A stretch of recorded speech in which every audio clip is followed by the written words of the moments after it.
था जी पटना से। राधा वल्लभ श्री हरिवंश महाराज जी। महाराज जी, हमारे माई श्यामा जू को राज में माई का क्या संदर्भ है? सखी। निकुंज में सखी को संबोधन किया था, जैसे एरी सखी, ए माई। माई का संबोधन सखी है। देखो माई सुंदरता की सीमा, ए सखी देखो हमारी स्वामिनी जो सुंदरता की सीमा है। सखी संबोधन उसी को माई कहा गया। देखो माई सुंदरता की सीमा। दूसरा पद, देखो माई अबला के बल राशि, अति गज मत निरंकुश मोहन, निरख बंधे लट पासी। देखो माई अबला के बल राशि। तो माई शब्द का मतलब होता है सखी। सखी संबोधन है। तो जो हमारे माई श्यामा जू को राज, हमारे सखी जू श्यामा जू को राज, माई का संबोधन सखी। हम सखियों का जो स्वामित्व है वो लाडली जू से है। राहु को काहू मने दिए, मेरे प्राणनाथ श्री श्यामा, शपथ करो तृण छिए। कोई कहीं भी मन लगाओ, लेकिन मेरे प्राणनाथ, हम सखियों के प्राणनाथ श्री श्यामा जी हैं। इसलिए माई शब्द का संबोधन सखी, सहेली, माई, ये सब एक ही शब्द के पर्यायवाची शब्द हैं। गुरु शरण पांडे जी, लखनऊ से। राधे राधे राधे राधे महाराज जी। महाराज जी, आपने मुझसे पहले एकांतिक में कहा था कि दीक्षा दो प्रकार की होती है, आंतरिक और बाहरिक। तो महाराज जी, मैं ये कैसे जान सकता हूँ कि मुझे शिष्य के रूप में स्वीकार कर लिया गया है? ये गुरु से जानने की जरूरत नहीं, अपने को जानने की जरूरत है कि मैं कितना समर्पित हुआ हूं इनको। गुरु माने कि आप शिष्य नहीं, शिष्य माने गुरु। द्रोणाचार्य जी ने एकलव्य को हटा दिया था, हम तुम्हें शिष्य नहीं मानते, क्योंकि हम राजकुमारों के राजगुरु हैं। और उसने एक दृष्टि में गुरु बना लिया। दृष्टि मात्र से मेरे गुरुदेव द्रोणाचार्य चला गया और एकांत में मिट्टी की वैसे ही भावनात्मक मूर्ति बनाई और रोज प्रणाम करके प्रत्यंचा चढ़ाता और गुरु द्रोणाचार्य जी का स्मरण करता।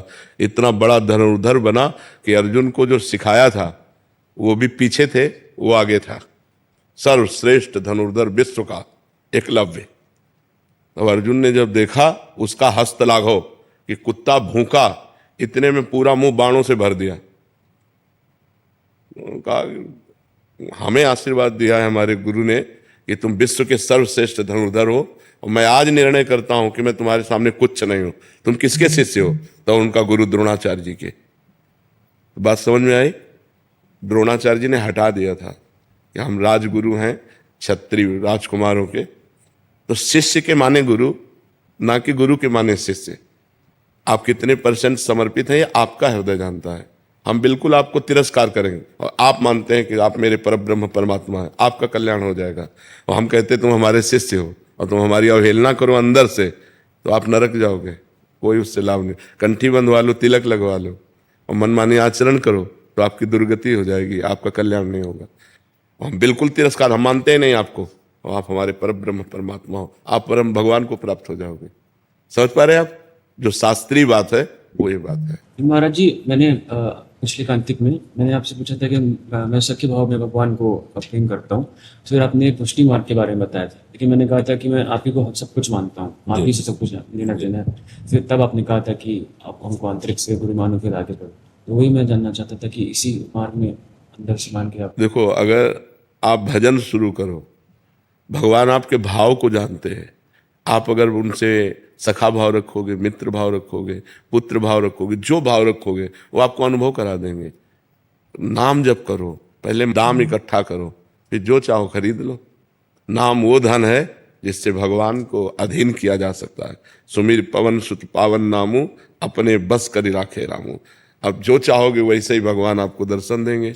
जाकी रही भावना जैसी, प्रभु मूर्ति देखी तिन तैसी। यदि आप भगवान को बाल रूप देखना चाहोगे तो बाल रूप, मित्र रूप मित्र रूप, पिता रूप पिता रूप, स्वामी रूप, जो चाहो जैसे चाहो। वो तो करुणा निधान है, वो सब विधान बना देंगे।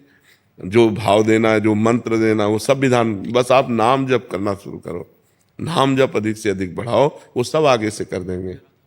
हाँ, जप बिल्कुल।